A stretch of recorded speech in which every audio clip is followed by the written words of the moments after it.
The Russia-Ukraine conflict continued on Wednesday as relevant parties are working to broker a peaceful solution. Ukrainian presidential advisor Mikhailo Podolyak, also a member of the delegation, said Tuesday that Ukraine and Russia will continue their peace talks on Wednesday. The Kremlin said in a statement that Russian President Vladimir Putin and European Council President Charles Michel had a phone conversation on Tuesday, during which Putin outlined his assessments of the ongoing negotiations between Russian and Ukrainian delegations on a possible settlement of the crisis. Meanwhile, Yaroslav Zhelezniak, a lawmaker, said on Telegram that the Ukrainian parliament has extended the current martial law for another 30 days from March 26.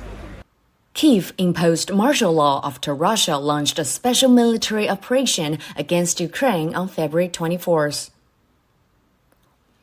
Also on Tuesday, the Russian UN ambassador said Russia will table its own draft Security Council resolution on the humanitarian situation in Ukraine after France and Mexico announced their intention to move their draft to the General Assembly.